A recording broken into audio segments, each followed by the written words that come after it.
ibigay sa inyo ang konteksto, ano ang pinagmula ng lahat na ito, anong ugat na ito. Pakinggan nyo ilang mga video presentation na inihanda ng ating television ministry at ang karunungan ng Diyos ay sumainyo. Pakinggan niyong mabuti bago tayo magpatuloy sa special prayer.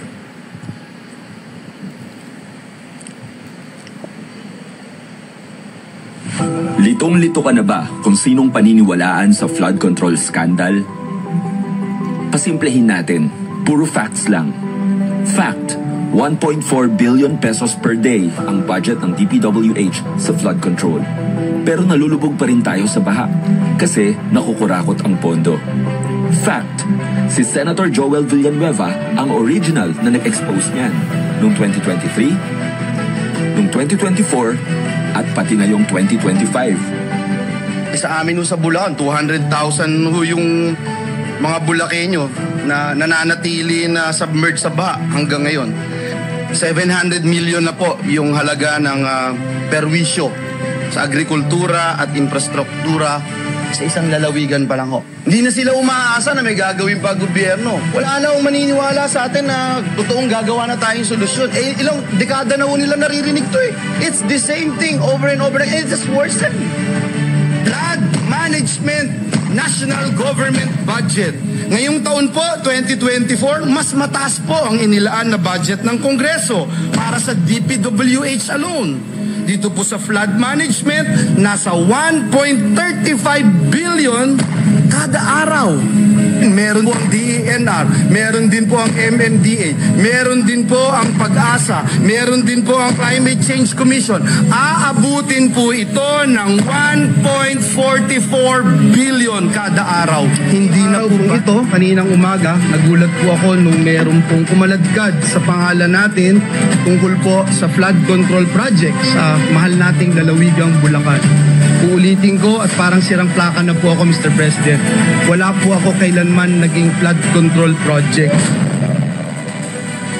Para po tayong sirang plaka. Dito sa Senado paulit-ulit, 1.4 billion pesos ang budget ng gobyerno, pero nasaan po itong flood control na ito? In the same year, Mr. President, kanina sa Kamara, sinasabi in the same year, may program daw po si Joel Villanueva. Wala pong ma-verify, wala pong ebidensya, wala pong resibo. Mr. President, sabi ng matatanda, kung sino yung lumalaban, siya yung gusto nilang tamaan ng mga sindikato. And if you can't convince them, confuse them. Binanggit din po yan ni Mayor Vico Soto. Uulitin ko po, Mr. President, hindi lang po categorically denying yung binabatong putik sa atin at para dumihan ang ating pangalan. May resibo po tayo, madaling verifikahin. Tayo po ay more than willing mag-undergo at sumali sa anumang investigasyon sapagkat wala po tayong tinatago. Fact, pati ang tatay niyang si Brother Eddie kwinestyon ang flood control budget noong 2023. For 2024, ang total proposed budget para sa problema ng baha ay 265.4 billion pesos. Again, sa TPW lang po ito. Wala pang ibang ahensya. Gusto ko pong tanungin ang Development Budget Coordinating Council dahil kayo naman po ang nag-approve ng budget ng mga ahensya. Meron po ba kayong nagawang assessment o review kung effective o nakapag-deliver ba ng desired results ang nailagay nating budget dito sa flood control? Ito po yung nilalatag ko sa unang araw pa lang ng ating budget hearing. Your Honor. Para may pakita po natin ang ating mga kababayan na seryoso ang Kongreso sa biglang solusyon ang problema natin kanina. Madam Chair, kanina po, ang dami-daming nag-interpellate. Reviewin natin sa video. Puro time expired. Mula umaga kanina nakaupo ko rito hanggang ngayon. Kunti pa lang ako nasasabi ko, di ba? Ipigilin ako. Magkatapos na po ako. Pero ito lang po gusto kong sabihin. Ang sa akin lang po, naniniwala pa rin ako na bawat miyembro ng this honorable august body ng Kongreso, meron po tayong innate goodness. Napakahirap po ang tamaan ng horrible flood problems. Maaaring sa atin, hindi natin naramdaman dahil magandang buhay natin. Pero yung mga ordinaryong tao sa Central Luzon. Kaya po, huling sasabihin ko po, sinabi ng famous statement ng statesman Edmund Burke. For what is necessary for evil to triumph is for good men to do nothing. Ito po ay nakalagay sa James 4:17. God said, if you know the good things to do and you don't do, and we request you Secretary sin. Nina to God bless you please po, respond and may God to the bless series the of Philippines. questions. Thank you, sir. We will proceed to our next interpellator from Gentlemen, 30 seconds, Madam Chair. May I be recognized to say something just for a few seconds? Because this is the first time I experienced that several interpellators extended their questioning and yet they were not stopped. I was the only one who was stopped. And my interpellation is the prompt reminder na milyon-milyon tao nagsasabi sa baha. Bakit natin lang, ang sa atin lang po, mahigpit lang po tayo. Teka, di ba dawit din si Senator Joel sa pagkurakot ng flood control? Yan ang malaking tanong. Isipin natin, kung may kinalaman si Senator Joel sa flood control corruption, bakit niya ito in-expose noong 2023? Wala namang pumapansin sa flood control nung panahong yun.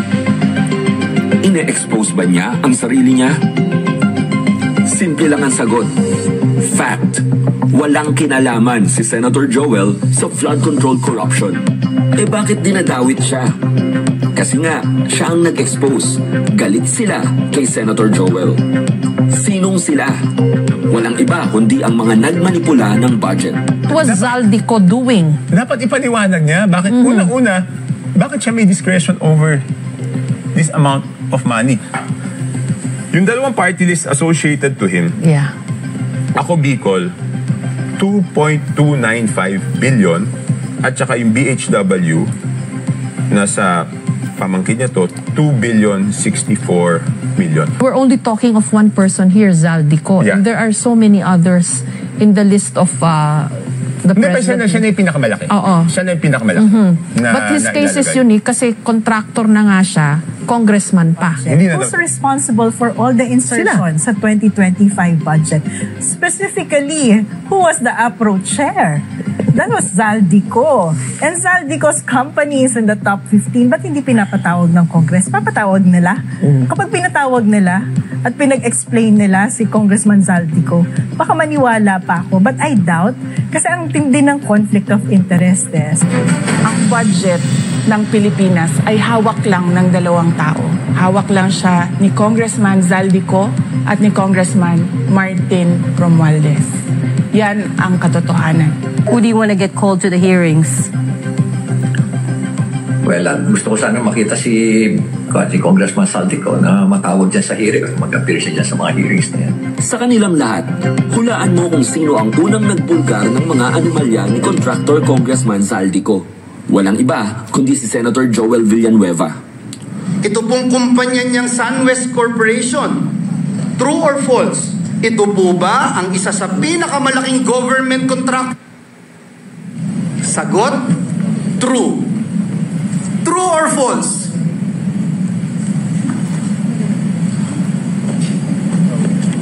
Ang korporasyon po ba niyang SunWest Corporation ay kasama dito sa kontrobersyal na Farmally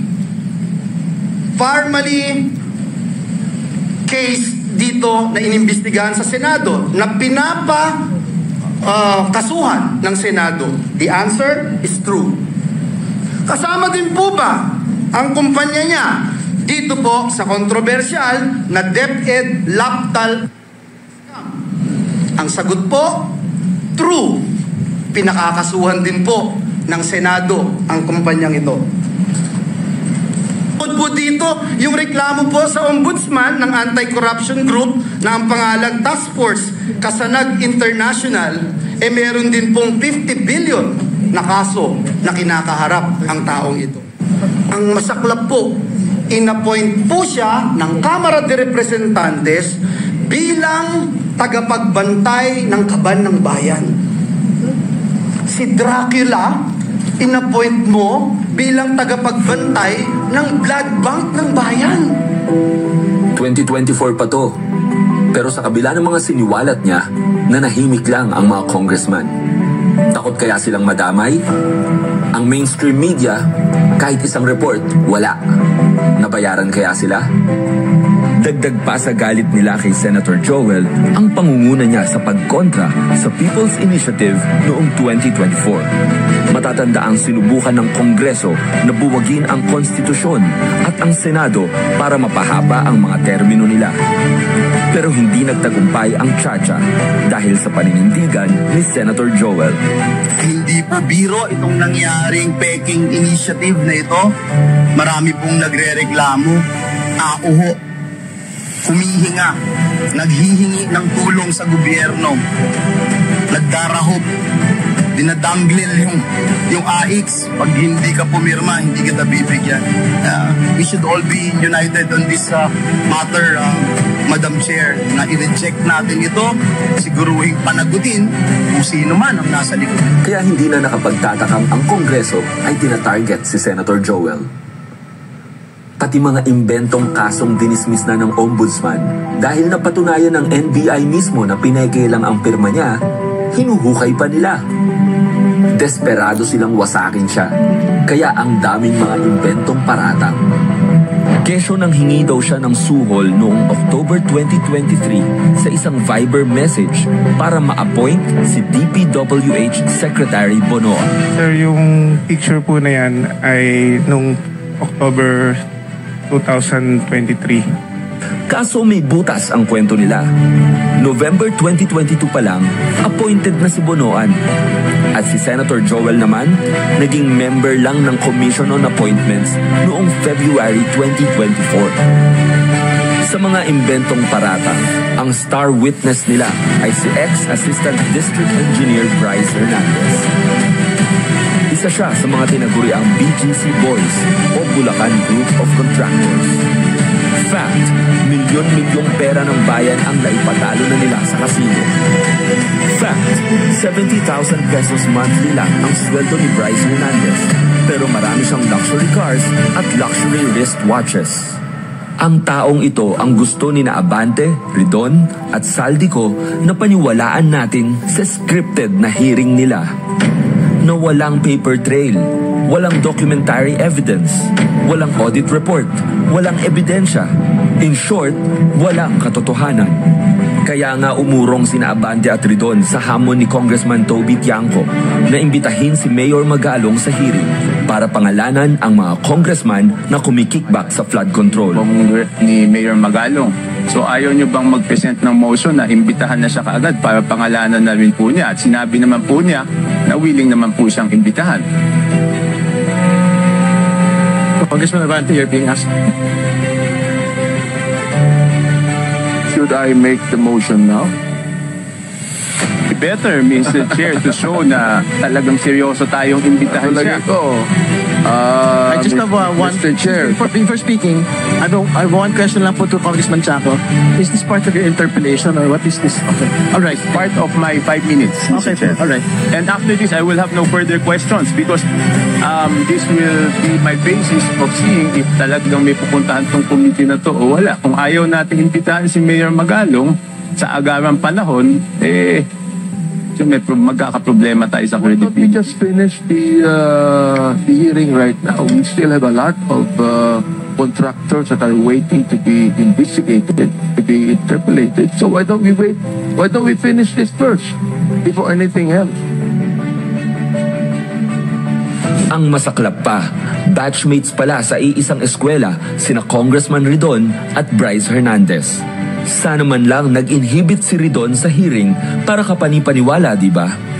Kaya mahirap baliwalain ang binunyag ni Senator Marcoleta. At meron pong nag-text sa akin sa magitan ng emissary ng abogado ng Diskaya, Mr. President. Meron po palang isang congressman, kanina pong nag-i-hearing sila. Nakausap yung abogado ng Diskaya. Kailangan, meron kayong matukoy na senador sapagkat makokontempt kayo.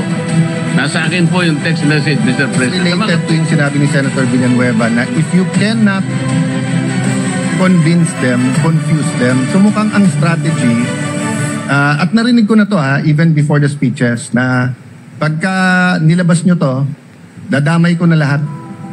Pwedeng biglang may mag-appear dyan na sabihin si Senator ganito, si Congressman ganyan. Pati Presidente pwedeng sabihin, actually nagbigay ako nung eleksyon dyan. And because walang resibo, the reality it could be true or not. Maaaring sa iba pang ahensya ng pamahalaan. Pero sa puntong ito, nakikita po natin, hindi lang sila basta naglalaglagan, gusto nila magulo ang kwento. Gusto nila lituhin tayo. Gusto nila na hindi na natin malalaman kung ano totoo para eventually mawawala na lang na parang bula. Magkakalituhan na tayo, hindi na natin malalaman kung anong totoo sa hindi. Babanggit na lang ng kung ano na wala naman silang pruweba o ebidensya. Kaya huwag malilito. Stick to the facts. Si Senator Joel Villanueva ang unang nagbunyag ng anomalya sa flood control. 2 years ago, si Senator Joel Villanueva, who hails from Bulacan, already talked about this in the Senate. No, he already called it out as early as I think 2023. No, and I'd like to personally thank Senator Joel. No, because as early as 2023, he was already calling this out. No, I know he's being accused of a lot of things, but the fact is, in 2023, when this was not yet a thing or hat, Senator Joel was already calling this out. Si Zaldico at ang boss niya ang may hawak ng budget ng gobyerno. Galit silang na-expose sila ni Senator Joel. Kaya ginagawa nila ang lahat para baligtarin ang isang inosenteng tao na may malinis at magandang track record ng paglilingkod.